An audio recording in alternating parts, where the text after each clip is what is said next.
नमस्कार। आप देख रहे हैं 30 यार्ड्स और मैं हूं आपके साथ किशन सिंह। ट्रेविस हेड के सामने आज एक बार फिर नीली जर्सी की टीम थी और वो खेले भी कुछ उसी तरह से। 89 रन बनाए और अपनी टीम को 266 रनों के विशाल स्कोर तक पहुंचाया, जिसे बाद में दिल्ली भेज नहीं सकी और 67 रनों से मुकाबला हार गई। इसके साथ ही हैदराबाद ने अपने 7 में से 5 मैच जीत लिए हैं और अब वो अंक तालिका में दूसरे स्थान पर पहुंच गई। इस मैच पर चर्चा करने के लिए हमारे साथ मौजूद हैं सजल साहू, सचिन और हर्षित। स्वागत है आप सभी का। सबसे पहले मैं सजल जी आपका रुख करूंगा और ये जानने की कोशिश करूंगा कि इस मैच में हुआ क्या, क्योंकि हमने देखा कि इस मैच में 250 से ऊपर रन बने, तो वहीं एक ट्रिपल विकेट मिडन भी आया नटराजन का। इस मैच को जल्दी से समराइज कर दीजिए एक बार। देखिए, आज मैच हुआ अरुण जेटली स्टेडियम में। और ये होम ग्राउंड है दिल्ली का। और इस आईपीएल में पहली बार हो रहा है जब दिल्ली अपने होम ग्राउंड पर खेल रही है, क्योंकि पिछले दो जो मैच है उन्होंने होम ग्राउंड के नाम पर वाइजैक में खेला। मैच चालू हुआ, दिल्ली ने बॉलिंग करने का फैसला लिया। ये थोड़ा से अनइवन रहा, या फिर बोल सकते कि अनएक्सपेक्टेड था, क्योंकि मैच के पहले जो ऋषभ पंत है उन्होंने कहा कि हमारी जो टीम है वो बैटिंग डोमिनेंट है। तो मुझे ये लगा था कि वो बैटिंग करेगी। और जिस तरीके से सनराइजर्स हैदराबाद ने रन बनाए, अगर वो पहले बैटिंग करती तो शायद उसी तरीके का हमको जो स्कोर है दिल्ली की तरफ से दिखता। वैसे एसआरएच ने चालू किया जो इनिंग, और ये एक्सपेक्टेड ही था। जिस तरीके से एसआरएच जिस लय में चलती हुई आ रही है, जिस तरीके से आपके ट्रेविस हेड हो गए, अभिषेक शर्मा हो गए, उन्होंने आज कई रिकॉर्ड फिर से बनाए हैं, अपनी टीम के लिए भी और इस आईपीएल के लिए भी।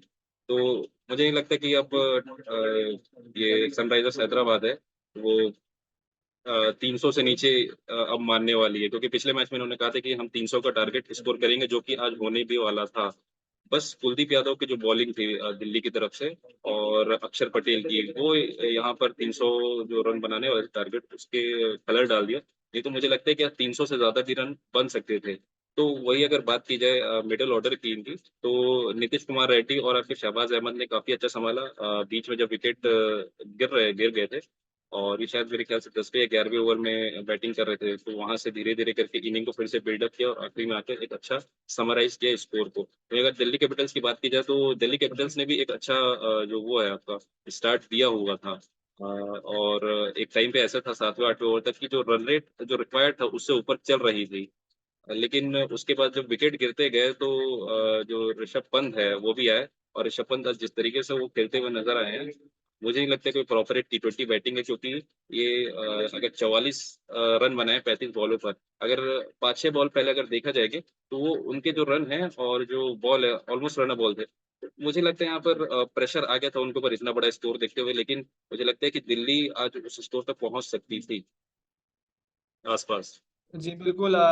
दिल्ली की बात अभी करेंगे, लेकिन सबसे पहले हर्षित मैं आपसे जानना चाहूंगा कि ट्रेविस हेड ने ऐसा क्या नया किया, क्योंकि हम ऐसा अगर एक सीजन में एक बार हो, 2 बार हो, तो हम समझते हैं कि चलिए हो गया कोई बात नहीं। लेकिन अगर आप आज भी देखें तो उन्होंने जिस तरह से बल्लेबाजी की है, खास करके पावर प्ले में, जब वहां पर गेम को बिल्कुल अपोनेंट से बिल्कुल दूर ले गए, 125 रन जो एक रिकॉर्ड है जैसा कि सजल ने बताया। आपको क्या लगता है कि इन दोनों की साझेदारी ने ऐसा क्या किया है जो इससे पहले हैदराबाद तक किसी साझेदारी ने ऐसा नहीं किया था? क्योंकि हमने स्टैट्स देखे थे मैच में कि पिछले 2-3 सीजनों में तो उनका हाई स्कोर भी 200 नहीं हो पा रहा था। इस बार वो 250 नीचे बात नहीं कर रहे हैं। क्या नया हुआ इस देखिए किशन, बात है मतलब पहले की एसआरएच और इस बार की एसआरएच में सबसे ज्यादा अंतर है कप्तानी का। पिछले 2-3 सीजनों में एसआरएच एक तो खिलाड़ियों के विश्वास की कमी से गुजर रही थी। जैसे कि आप देख सकते हैं, डेविड वार्नर कप्तान थे, आदित्य से हटा दिया गया, फिर मार्कराम को कप्तान बनाया गया, उसके पहले केन विलियमसन को, राशिद खान को टीम से हटा दिया गया। तो उस टीम में खिलाड़ियों के विश्वास की कमी काफी दिख रही थी, जो इस बार पैट कमिंस के कप्तान बनने के बाद एक अलग रूप से दिख रही है। कैप्टन, हाँ, अपनी टीम के खिलाड़ियों पर विश्वास करता है।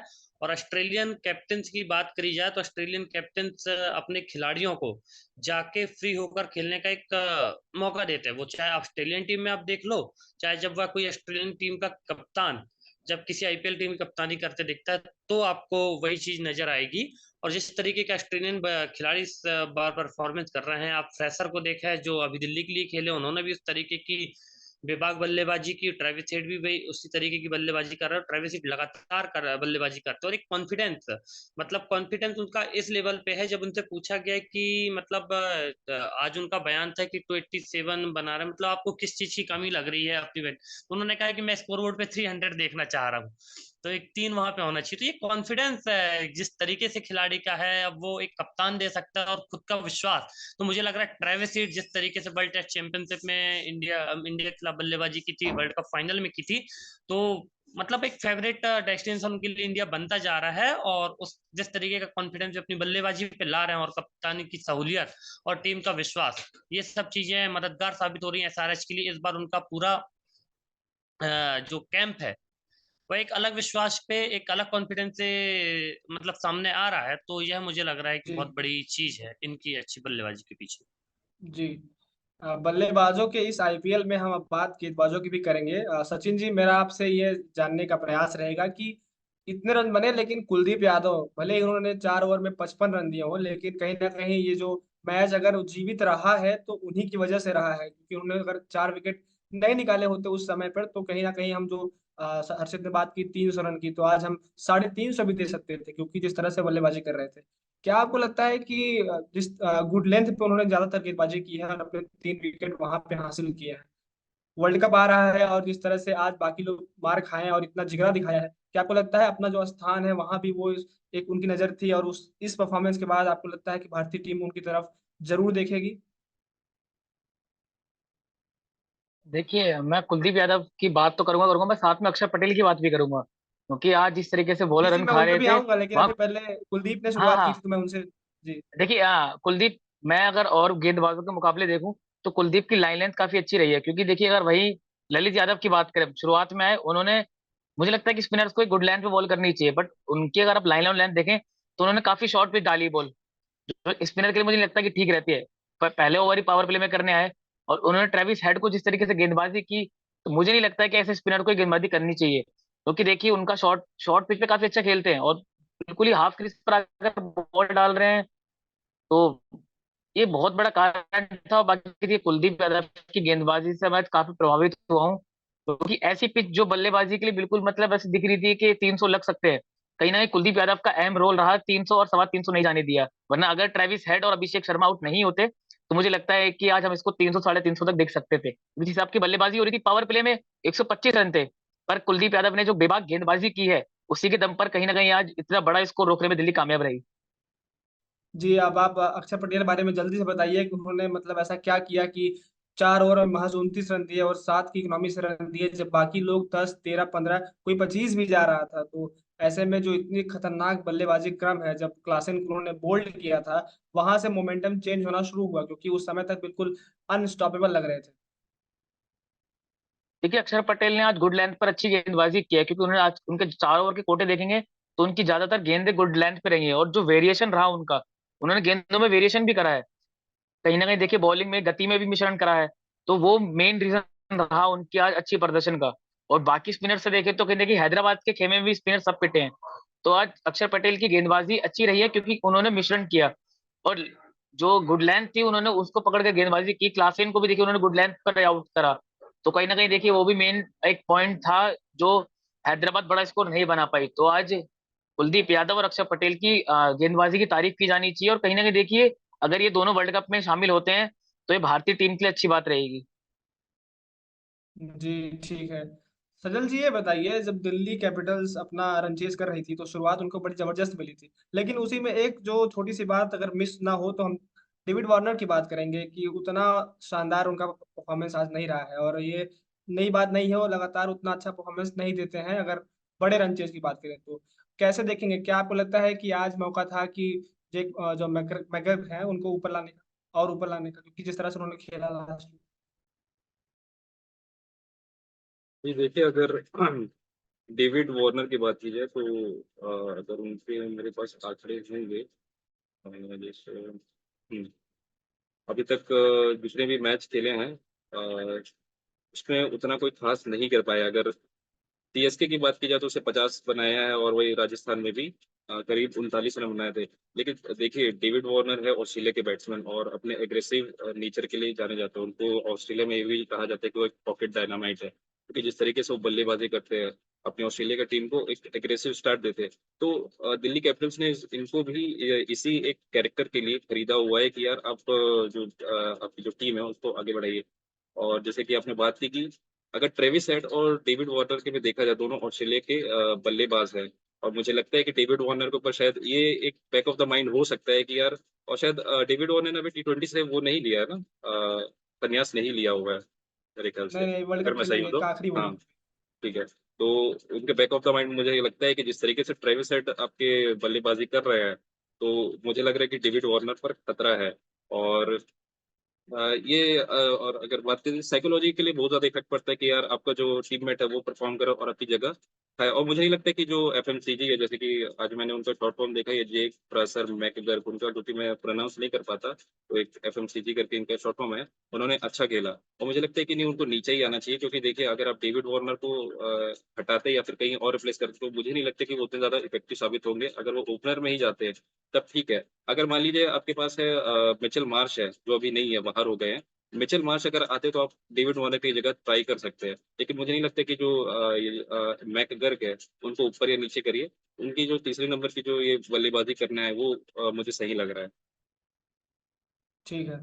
हर्षित जी, 267 रन चाहिए आपको, आपने 8 ओवर में 133 रन बोर्ड पे लगा दिए हैं, आप मैच में उनसे इस पॉइंट पे आगे चल रहे हैं। ऐसे में जब विकेट गिरता है और ऋषभ पंत और प्रिस्टन स्टब्स जो बल्लेबाजी कर रहे होते हैं, उस फेज में जो रन बॉल से भी कई बार कम के रन से उन्होंने रन बनाए थे, और जिस वजह से दिल्ली का रन रेट जो एक समय 15 चल रहा था, वो धीरे धीरे कर करके 12 पे आ गया। तो आपको लगता है कि ऋषभ पंत के अप्रोच को लेकर थोड़ी बात की जाए तो क्या उनका मतलब माइंडसेट आज था? क्योंकि हमने देखा है कि पंत ऐसे बल्लेबाज है जो अपनी बल्लेबाजी से, अपने स्ट्राइक रेट से मैच जिताते हैं। आज ऐसा क्या हो गया? क्योंकि वही विकेट थी जिसपे हर बल्लेबाज आके छक्के मार रहा था, तो वो क्या हो गया? बिल्कुल किशन पंत प्रेशर लेते हुए दिखे 35 गेंदों में 43 रन। ये तो बिल्कुल वही पारी हो गई जैसा एक मैं हार्दिक पांड्या ने जिस तरीके से पारी खेली थी, जब मुंबई को इस तरीके के रन चेस करने थे। तो एक मतलब दोनों वहां पे प्रेशर साफ दिख रहा था ऋषभ पंत का। मुझे ऋषभ पंत का नंबर भी सही नहीं लगा। जब अपने मजे हुए खिलाड़ी हैं, आपका परफॉर्मेंस टीम को बना सकता है, और ये आप आगे आते, यदि वही 35 गेंद में आप 70 करते, ऊपर आकर 35 गेंद में 80 कर सकते थे, तो यह शायद मैच का रुख पूरा बदल देता और दिल्ली यह मैच जीतती हुई दिखती। जब मैं एक समय देख रहा था तो 8 या नहीं 10 ओवर में सर 127 रन मतलब बनाने थे दिल्ली को, जो आईपीएल में बहुत आसान होता है या टी20 में बहुत आसान होता है। आसान तो नहीं होता, मतलब एक आप बैटिंग टीम को एक जब विकेट बचे हुए हैं तो एक एज रहता है कि ये बैटिंग टीम जीत सकती है, लेकिन उसके बाद से जिस तरीके की परफॉर्मेंस दिल्ली की रही, वो मुझे लगता है कहीं ना कहीं टीम की मैनेजमेंट की और कप्तानी का प्रेशर जो था, और हटपटाते नजर आ रहे थे। जिस तरीके के पैट कमिंस को गेंद सीधा मतलब 4-5 गेंद जिस तरीके से उन्होंने खेली, मारना चाह रहे हैं हर गेंद को, यानी कि आप सिंगल ले लें डबल ले लें, जो गेंद आ रही है उसको मारें। बिल्कुल झटपटाहट लग रही थी पंत के उसमें कि मुझे रन बनाना है, रन बनाना है। शायद वो झटपटाहट न करते और ये गेंद को सीधा मतलब देख के प्रॉपर शॉट खेलते, तो शायद यह जो आज दिल्ली की स्थिति वह न होती। और शायद मुझे लग रहा पंत जो 6 नंबर पे आए हैं, एक मैच में पिछले में भी यही उन्होंने किया था, तो यह ना करके उन्हें ऊपर आना चाहिए, क्योंकि वे एक ऐसे खिलाड़ी जो शायद सबसे बड़े मैच विनर है दिल्ली के लिए। तो अपना जो यूज है वो टीम के लिए करना चाहिए और ऊपर आना चाहिए। और इस तरीके की झटपटाहट बिल्कुल सही नहीं लगी मुझे, जिस तरीके की उन्होंने अपनी बैटिंग टाइम झटपटाहट दिखाई। गेंद को गेंद जी की तरह खेलिए, हर गेंद को तो मारने जी, की जरूरत नहीं है। आपने छटपटाहट की बात की, क्या आपको लगता है कि चूंकि अब वर्ल्ड कप का स्क्वाड बस आने ही वाला है कुछ दिनों में, क्या उनके बैक ऑफ द माइंड ये चल रहा है कि अगर मैं परफॉर्मेंस नहीं दूंगा और जल्दी नहीं दूंगा, तेज रनों से नहीं दूंगा, तो मेरी जो जगह है वो कार्तिक ले जाएंगे? कि आप आज की परफॉर्मेंस देखने के बाद और कार्तिक का पिछला देखने के बाद, तो क्योंकि चर्चाएं तो हो रही हैं, जाहिर सी बात है, चूंकि पंत एक स्टार्टर थे प्लेइंग 11 में, लेकिन उनको उनके हादसे के बाद अब वो एक नए सिरे से शुरुआत कर रहे हैं, तो क्या आपको लगता है कि मैनेजमेंट को उतना भरोसा होगा इस नए पंत पर? बिल्कुल, यदि आज के मैच को छोड़ दें तो ऋषभ पंत अच्छी बल्लेबाजी कर रहे हैं, कोई इसमें कोई दो शक की बात नहीं है। उनके शॉट जिस तरीके से वो खेलते थे, वो प्रॉपर शॉट वापस आए हैं। जब वो कीपिंग कर रहे हैं तो जिस तरीके की मूव की जरूरत है, जिस तरीके से गेंद कूद कर वो पकड़ रहे हैं, पिछले मैच में आपने देखा होगा जिस तरीके की उनकी कीपिंग है, कीपिंग तो वो अच्छी कर रहे हैं। इसके बाद बल्लेबाजी की बात करिए तो प्रॉपर शॉट खेल रहे हैं। आज का मैच वो होता है, यदि ऐसी बात करिए तो हार्दिक पांड्या भी उस तरीके से आजादी नहीं है, मतलब परफॉर्मेंस, मतलब प्रेशर में खेलते दिख रहे हैं। तो उनकी भी टीम, यदि आप आईपीएल के प्रदर्शन से जज करेंगे तो उनकी भी टीम में जगह पक्की नहीं है। और हालांकि मुझे नहीं लगता कि कार्तिक और पंत में मतलब इस तरीके का मतलब ये इस समय ये सोच रहा हूँ कि कार्तिक मेरी जगह ना ले जा ले, क्योंकि एट अ टाइम अपनी परफॉर्मेंस तो वो देखेंगे, लेकिन अभी तो ये होगा कि भाई दिल्ली कैपिटल्स किसी तरीके से मैच जीते, क्योंकि खिलाड़ी जो होते हैं मैच बाय मैच ज्यादा चलते हैं, तो उनका प्राइमरी वो क्योंकि तो होगा कि दिल्ली कार्तिक मैच का भी, जीते। जी जी, कार्तिक का भी अभी बयान आया था इस मैच से पहले, थोड़ी देर पहले, कि उनकी भी एक तमन्ना है कि इस एज पर जिस तरह से परफॉर्मेंस कर रहे हैं भारतीय टीम को रिप्रेजेंट करें। तो कार्तिक के तो बिल्कुल मन में चल रहा है कि उनकी जो सेकंड विकेट कीपर की जो स्लॉट है उसको वो ले जाएंगे। अब यहाँ पर अब बात थोड़ी सी अभिषेक शर्मा की करेंगे, क्योंकि हम सब जानते स्पेशल हैं कि जब वो दिल्ली मैं डेयरडेविल्स में हुआ करते थे।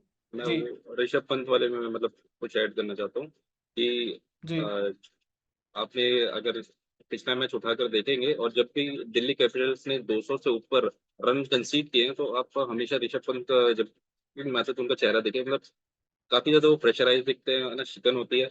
और आज जिस तरीके से वो नीचे बल्लेबाजी करना है, मुझे लगता है कि आज उनको ट्रिस्टन स्टफ तो ऊपर आना चाहिए था।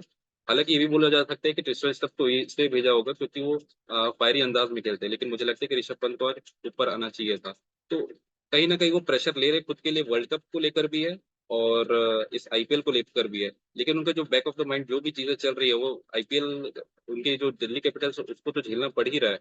उसके साथ साथ आपको ये भी हो सकता है कि वर्ल्ड कप का जो स्क्वाड आने वाले कुछ दिनों में ऐसा ना हो कि ऋषभ ऋषभ पंत जाए लेकिन ऐसे as a second wicket keeper जाए, ऐसा ना हो बस। जी बिल्कुल। और हैदराबाद की गेंदबाजों की बात करें तो भले ही ये मैच वो 67 रन जीते हों, लेकिन अगर उनके स्पिनर्स को देखें तो उनका जो लेखा जोखा है बिल्कुल सही नहीं है। एक गेंदबाज सुंदर जो है 23 के रन गति से रन दे रहे हैं, चाहे आप बात करें शहबाज अहमद की तो 22 के रन गति से रन दे रहे हैं। मार्कंडे ने विकेट जरूर लिए लेकिन रन उन्होंने भी दिए हैं। तो क्या आपको लगता है कि अब चूंकि ये 5 मैच जीत चुके हैं और उनकी जो जगह है प्लेऑफ्स में वो अब जिस तरह से खेल रहे हैं लगभग लगभग पक्की है, तो क्या हम देखते हैं जो क्वालिफायर दूसरा है और फाइनल दूसरा, फाइनल है सॉरी दूसरा कहाँ, तो वो चेन्नई में है, और चेन्नई में जहाँ स्पिनर्स की तूती बोलती है, तो आपको लगता है कि बल्लेबाजी पे जो ओवर डिपेंडेंस इनकी धीरे धीरे बढ़ती जा रही है वो कहीं ना कहीं इनको लॉन्ग रन में घाटा इनको दे सकती है? उससे जी जी, आप ही से। अच्छा, हाँ देखिए, अगर पिछले कुछ मैचों की बात की जाए तो जब भी हैदराबाद ने 200 या 250 के ऊपर बनाए हैं, तो बॉलिंग उनकी जो यूनिट है वो चेस करते हुए, मतलब कि सामने वाली टीम को चेस करते हुए मतलब चेस करने दे रही थी। अगर मुंबई के मैच में देखें तो डिफरेंस था लेकिन इतना भी ज्यादा नहीं था। वही अगर आरसीबी के में देखा जाए तो करीबन शायद 20 या 25 रन का डिफरेंस था। मुझे लगता है कि जो हैदराबाद की गेंदबाजी है उसमें थोड़ी कप्तानी को लेकर जो बॉलिंग चेंजेस ला रहे हैं आपके पैट कमिंस, उसमें थोड़ी कमी नजर आ रही है। जैसे कि आप भुवनेश्वर कुमार हो गए, आज उन्होंने अच्छी गेंदबाजी की इस मैच में, एक अच्छा एग्जांपल दिया पैट कमिंस ने जो बॉलिंग डिपार्टमेंट को लेकर के किसको कहाँ भेज रहे हैं। भुवनेश्वर कुमार को अक्सर ये किया जाता था कि शुरुआत के ओवर कभी डलवाते थे, उसके बाद फिर उनको रखा जाता था आपके डेथ ओवर के लिए। लेकिन आज अगर देखेंगे तो ज्यादातर उनके जो ओवर है 90% उनको आप मिडिल के पहले ही खत्म कर दिया। वही पैट कमिंस का ये भी था कि पैट कमिंस भी ऐसे करते थे, मिडिल ओवर में जाके मिडिल ओवर में अपने बॉलिंग करके खत्म कर देते थे। लेकिन पैट कमिंस आज देखिए कि शुरुआती शायद पांचवें छठे ओवर में भी उन्होंने बॉल डाली है। तो ये जो बॉलिंग चेंजेस हो रही है, और नटराजन की बात की जाए, नटराजन पिछले कुछ मैचों में जिस तरीके से वो रन कंसीड कर रहे थे, आज के मैच में जिस तरीके से उन्होंने मिश्रण किया अपने बॉल पर और 4 विकेट भी लिया है, और शायद एक आखिरी अपने ओवर में 3 विकेट लिए और रन बहुत ही कम दिए थे। तो जिस तरीके से अब बॉलिंग चेंजेस हो रही है तो मुझे लगता है कि पैट कमिंस अब वो हो चुके हैं, मतलब कि अब उनको पता चल चुका है कि उनके बॉलर का नेचर क्या है, उनको कहाँ पर भेजना चाहिए। लेकिन अगर वही बात करें स्पिनर्स एक बड़ा कंसर्न है इस टीम के लिए। क्योंकि देखिए शहबाज अहमद हो गए, मयंक मार्कंडे हो गए, जो पिछले कुछ मैचों में भी रन कंसीड करते हुए आ रहे हैं।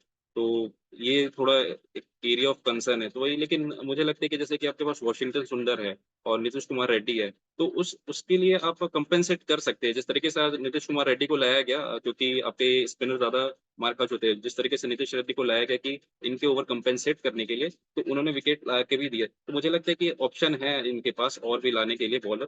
लेकिन हाँ, इनको अपने स्पिन डिपार्टमेंट में काम करना होगा। और मुझे लगता है कि अभी जो प्लेऑफ्स है उसमें ये वैसे भी जिस तरीके से अभी बॉलिंग चालू कर चुके हैं, तो मुझे अब ज्यादा वो कंसर्न नहीं लग रहा। हाँ, बस एक दो चीजें उसको ठीक करने की जरूरत है इस लीग में।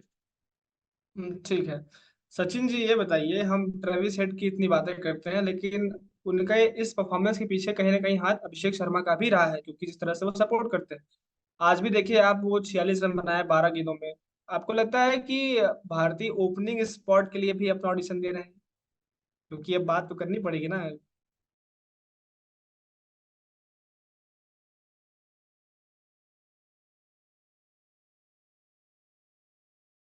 सचिन।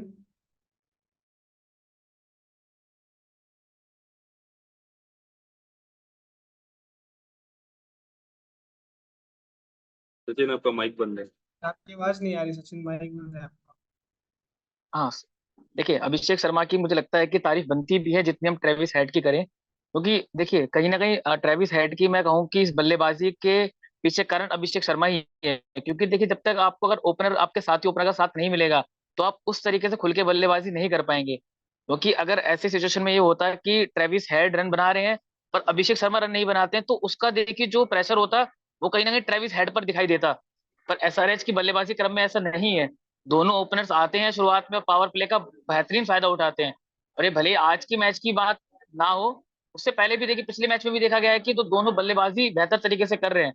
और कहीं ना कहीं इसका फायदा देखिए ट्रेविस हेड को मिल रहा है। और अभिषेक शर्मा की देखिए बल्लेबाजी बीते दर बीते सीजन काफी बेहतर हो रही है। पिछले सीजन की बात करें तो उसमें भी बेहतरीन नजर आए थे। और इस सीजन में तो देखिए सब जानते ही हैं कि किस तरीके की बल्लेबाजी कर रहे हैं। और आने वाले सीजन में मुझे लगता है कि अभी ये युवा खिलाड़ी है, और आने वाले सीजन में मुझे लगता है कि एक भारत को एक बेहतरीन खिलाड़ी मिल सकता है, या मैं यूं कहूँ तो मिल गया है। नहीं नहीं, बिल्कुल आपकी बात सही है। हर्षित जी, ये बताइए, हम हैदराबाद की बात करते हैं, कितने रन बना दिए उन्होंने हर मैच में। उनको रोका कैसे जाए? अगर आप दिल्ली के खेमे में उस समय होते तो आप क्या करते? क्योंकि आप स्पिनर लगा लें शुरुआत में, आप फास्टर लगा लें, फिर भी वो जो पहली गेंद से मारने की जो माइंडसेट है, वो कहीं ना कहीं उनको बहुत फायदा पहुंचा रही है। तो ऐसे में एक विपक्षी दल के तौर पे आप क्या रणनीति पेश करेंगे, खासकर ट्रेविस हेड को? क्योंकि उनका जो पहला जो आगे वाला पैर है वो हटा के जब वो शॉट खेलते हैं तो उनको एक्स्ट्रा रूम मिल जाता है, तो वो उनके लिए एक जड़ी बूटी की तरह काम करता है। तो उस पे कैसे आप काउंटर करेंगे, अगर आपको कुछ बताना है? हाँ बिल्कुल किशन जी, जिस तरीके की बल्लेबाजी लाइनअप है, सबसे पहली बात तो वो रोके नहीं रुकती। यदि आप ट्रेविस हेड को आउट भी कर लेंगे तो आप मार्कराम को कैसे रोकेंगे? आप मार्कराम को आउट कर लेंगे तो वो क्लासिको को कैसे रोकेंगे? ऊपर से आपका अभिषेक शर्मा जिस तरीके की बल्लेबाजी कर रहा है, यदि आप इस चार को नीचे, नीतीश रेड्डी ने एक मैच में परफॉर्मेंस कर दी, जब चारों अच्छा नहीं करे तो नीतीश रेड्डी ने आके नीचे परफॉर्मेंस कर दिया। एक मैच में शायद 9 बॉल में 34 या 35 अब्दुल समद ने मार दिए, वो एक अच्छी फॉर्म में है। आरसीबी के खिलाफ। आज शहबाज अहमद को आप देखें तो आज उन्होंने 59 मार दी। तो आपके 8 नंबर तक जो बल्लेबाज आ रहे हैं, आप किस किस को रोकेंगे? और किस तरीके के बल्लेबाज 8 नंबर तक जिस तरीके की परफॉर्मेंस कर रहे हैं, एक एक टीम के मतलब ये नहीं है ना, टीम किसी पे डिपेंडेंस नहीं है जिस तरीके की दूसरी टीमें डिपेंडेंट लग रही हैं। चाहे वो मुंबई हो, चाहे आरसीबी हो, चाहे केकेआर हो। जैसे केकेआर नारायण के बाद उतना सही नहीं कर पा रही है। मुंबई मुंबई रोहित शर्मा यदि अच्छा कर रहे हैं, ईशान किशन तो सही है, नहीं तो नीचे आकर टिम डेविड के अलावा बीच में कोई सही करते नजर नहीं आ रहा है। तो इस तरीके की टीम की सबसे बड़ी बात है, रोकने के लिए आपको तो ये करना पड़ेगा ना कि पूरे खिलाड़ियों को समेटना पड़ेगा। और इस टीम के पास कहीं कमजोरी यह नहीं कि 1 से 8 तक जब जरूरत पड़ती है तो कोई ना कोई बल्लेबाज सामने आके खड़ा हो जाता है। ये टीम की सबसे बड़ी स्ट्रेंथ है। और आपको यदि ट्रेविस हेड को कंट्रोल करना है तो अब मुझे लग रहा है कि ये खिलाड़ी किसी बॉलर से तो कंट्रोल नहीं होने वाला। आपको डाटा और स्टेट्स चेक करने पड़ेंगे। जाएं, डाटा स्टेट्स चेक करें, प्लानिंग करें कि गेंद कहाँ डाली जाए, कहाँ ना डाली जाए, क्या उनकी कमजोरी है, मैचों का एनालिसिस करें। बस एक ही चीज हो सकती है हेनरिच क्लासन के लिए और ट्रेविस हीट के लिए, जो सबसे खतरनाक खिलाड़ी हैं। जाएं आप डाटा एनालिसिस करें, डाटा पे टाइम बिताएं, टीम में बॉलरों पे टाइम ना बिता के आप डाटा पे टाइम बिताएं, स्टेट्स पे टाइम बिताएं और दोनों को कंट्रोल करें। मेरे हिसाब से मैं उस पर ज्यादा ध्यान दूंगा। क्वेश्चन मुझे जी अगर मुझे ऐसा लगता है कि आज जो ट्रेविस हेड आउट हुए हैं, तो उनके उसके पहले जो उन्होंने इनिंग्स खेली है अभिषेक शर्मा के साथ, वो काफी एग्रेसिव खेली थी। लेकिन ये देखना होगा कि जब अभिषेक शर्मा आउट हो गए और जब क्लासन अंदर आए, तो कुछ बॉलों में रन नहीं बने थे। तो एक तरीके से उनको प्रेशर आ गया था कि यार रन नहीं बन रहे, तो वो जो शॉट खेला उन्होंने, जो आउट हुए, शायद आपके उसमें हुए थे, हाँ कुलदीप यादव के उसमें आउट हुए। तो वो एक तरीके का प्रेशर सिचुएशन आ गया था उनके ऊपर कि यार रन नहीं बन रहे। और अगर हम पिछले कुछ मैचों में देखे जाए तो ये ज्यादातर ये जो ट्रेविस हेड के लेग स्पिनर से आउट होते हैं। तो एक तरीके का ये हो सकता है आपके लिए, अगर आप कोई टीम मैनेजमेंट है, टीम है, तो एक तरीके का एक क्लू है। लेकिन अगर बात की जाए कैसे आउट की जाए, तो हम तो नवंबर 19 के पहले से भी देख रहे हैं कि यार मतलब कि हमको वो मिला नहीं है, वो जो बोलते हैं ना प्लान, या फिर बोलते हैं जन्म गुट्टी इनके लिए कि यार वो दो और बस काम कर दो, आज ऐसे तो रन 19 भी मिले नहीं, नहीं है। आज तो 20 है फिर भी। हाँ हाँ हाँ। लेकिन आपने स्पिनर्स की बात कही तो हेनरी क्लासन चूंकि स्पिन को बहुत अच्छी तरह से खेलते हैं, लेकिन हमने पिछले कुछ समय में देखा है, आप चाहे राशिद खान का वो डिस्मिसल देखें चाहे आज देखें, वो जो सीधी गेंदें हैं जो अंदर आती है एंगल, उस पर थोड़े फंसते नजर आते हैं। क्या आपको लगता है कि इनकी ये ऐसे एक वीक पॉइंट बनती नजर आ रही है, सचिन? देखिए मुझे नहीं लगता कि ये कुछ उनका वीकनेस है, क्योंकि आप देखेंगे उससे पहले वाले मैच में, जब शुरुआती मैच में हेनरी क्लासन ने देखिए स्पिनर्स को उतनी ही रिमांड पे लिया था और अंदर आती गेंदों पर ही रन मारे थे। पर कहीं ना कहीं देखिए मुझे लगता है मैच का थोड़ा सा प्रेशर है कि रन, जैसे सर ने बताया कि बीच में जब ट्रेविस हेड आउट हुए तो उस बीच में थोड़ी सी रनों की गति कम हुई, तो कहीं ना कहीं वो अक्षर पटेल को पहली बॉल पर मारने गए और बॉल देखी नीचे रही। तो एक वो उनका रीजन आज के मैच में आउट होने का ये रहा कि गेंद पर इतना उछाल नहीं रहा, जो कि आउट है। और राशिद खान वाला डिस्मिसल मुझे याद आता है कि वो जल्दबाजी करके शॉट खेलने में, तो कहीं ना कहीं रीजन ये रहा है। मुझे नहीं लगता कि इनमें कोई कमजोरी है, बस कहीं ना कहीं सिचुएशन के ऊपर डिपेंड है कि वो उस सिचुएशन पे गलत और खराब शॉट सिलेक्शन रहा, वो उनके आउट होने की वजह था।